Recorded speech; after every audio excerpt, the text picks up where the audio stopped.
pag niloko kayo ng karelasyon nyo, wag na wag kang malulungkot. Pag iniwan ka ng karelasyon mo na nanloko sa'yo, lalong wag kang malulungkot. Tanungin niyo ako kung bakit. Nabawasan ka ng isang manloloko sa buhay mo, bakit ka malulungkot?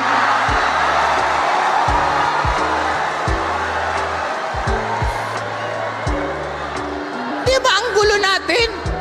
Niloloko ka ng paulit-ulit, dikit ka pa ng dikit, palitan ng iba yan.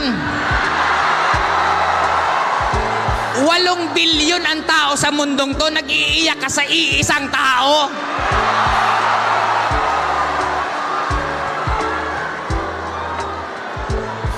Kaya matuto tayo tumingin lagi ng magaganda kasi lahat ng nandito sa mundong to, ang maganda at pangit, depende lang kung paano mo yan titingnan.